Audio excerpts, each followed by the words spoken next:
Good morning, Key Stage 2. I wonder how many of you said, "Good morning, Mr. Kerr, good morning, everybody back." It's a bit of a strange scenario, isn't it? I'm not even recording this assembly this morning.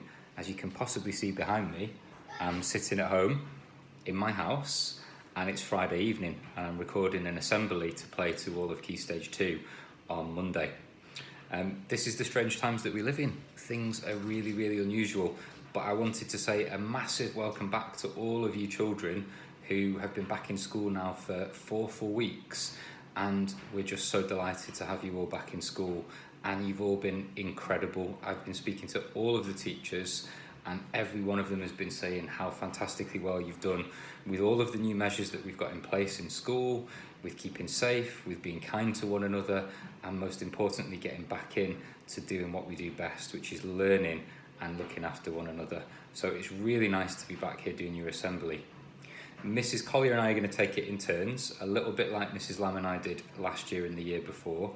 So 1 week you'll see me and 1 week you'll see Mrs. Collier.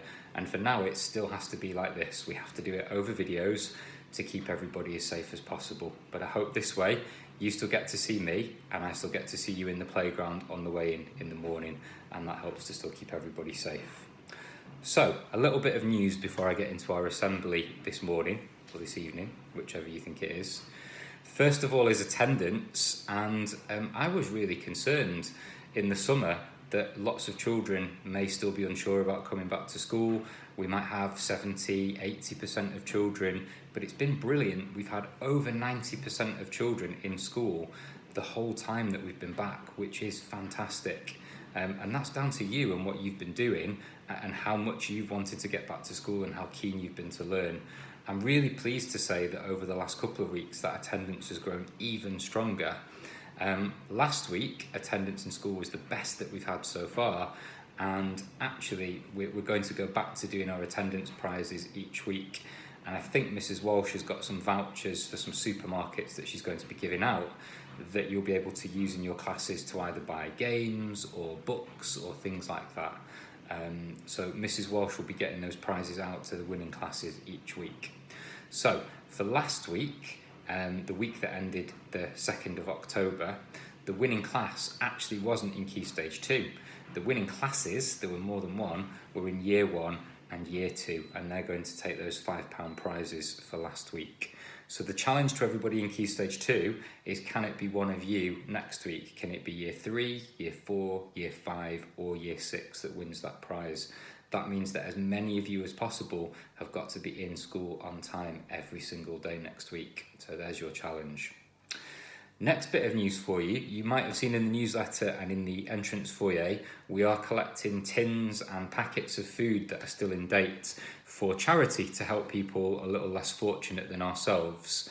And I'm sure over the summer you will all have heard about the fantastic work that Marcus Rashford has done, trying to help people that are more disadvantaged than ourselves. And Marcus Rashford is part of a charity called FareShare, and they've been collecting food and collecting money so that they can provide meals for children that otherwise would be going hungry. And they're feeding millions of children now. It's a fantastic scheme. We can't quite stretch to millions of children, but we can stretch to helping as many people in our local community as possible. And we've actually changed the charity that we're going to support. In the past, we've collected food for Barnabas, a Christian charity in the centre of Manchester, but we're going to make it even more localised than that. And because they've helped us a lot, we're going to be collecting food for the food bank, which is in Withington. So any food that you've got at home, as long as you check with your grown-ups and they're happy for you to donate it, we would love you to send in some tins of food or some packets of food, dried food, that are still in date and could be used by the food bank to help people less fortunate than ourselves. The last couple of pieces of news, Mrs. Collier has asked me to talk to you about the reading sheds, and we're really excited to say that they're able to be opened again now for children across school. The main difference is we have to have the sheds available to one year group at a time, and I'm pleased to say that for this week, it's Year 4's turn to use those reading sheds. And the only things you need to think about, as well as taking care of the books, which I know you all would, is making sure that you sanitize your hands before you take a book, and that when you put the book away, you sanitize your hands again after that. As long as we do those things, then the books will be safe for you to use and everything will be in good condition for other children. If you're disappointed it's not your year group's turn this week, then it will be your turn in the coming weeks. We just have to take it in turns. The final bit of news is that Mr. McCormick and Miss Crosby have sent out an exciting email to all the teachers about an art project that we're going to have in October, because October is Black History Month, where we celebrate, remember, and maybe find out about inspirational Black people and the impact that they've had in their areas, or possibly even wider than that, maybe even on whole countries or continents or even the whole world. And this art project is going to involve looking at some famous Black artists and you doing some portraits of famous Black individuals, men and women, who've contributed brilliant things in all sorts of fields. And then we're going to be able to collect some of that work together and display some of that work and put some things out on our blog for grown-ups to see. So I hope everybody enjoys that project and you work as hard as you can. If you're a budding artist, it's a really good chance for you to get in and show the sorts of skills that you've got with your artwork. So, on to our assembly for today, and I'm going to be thinking about the theme of winning.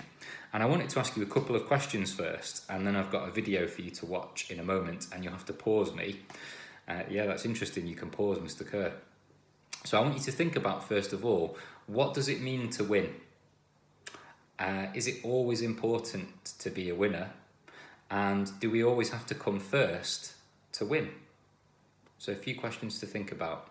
Now, this is a video that I saw about a week ago, and it's really interesting. It's from a triathlon race. A triathlon race is where you compete in 3 different disciplines in one race. So you have to do some swimming, you have to ride a bike, and then you have to run, usually at the end of the race. And the person that comes in first position at the end of all of those 3 events is the overall winner.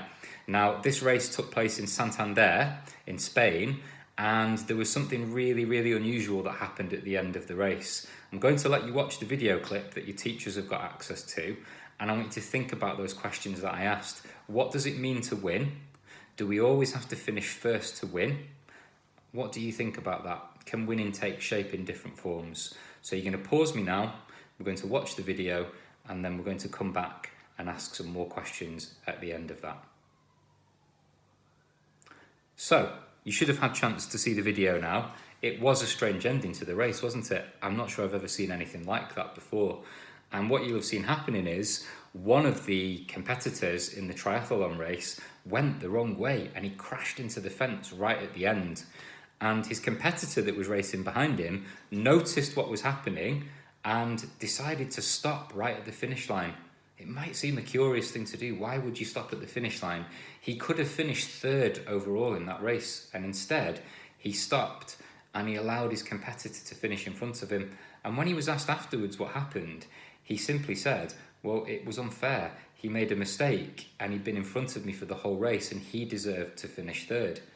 Now, I want you to think again about those questions about what it means to win. I think that you could look at both of those individuals as winners in different ways. Finishing 3rd in a race like that is a massive success. Finishing 4th is also fantastic. But does it make the man that finished 4th any less of a winner than the man that finished 3rd? Arguably, you could perhaps think about the sportsmanship that he showed, the fact that he was prepared to let somebody else finish ahead of him because he felt he deserved it for what he'd done in the race.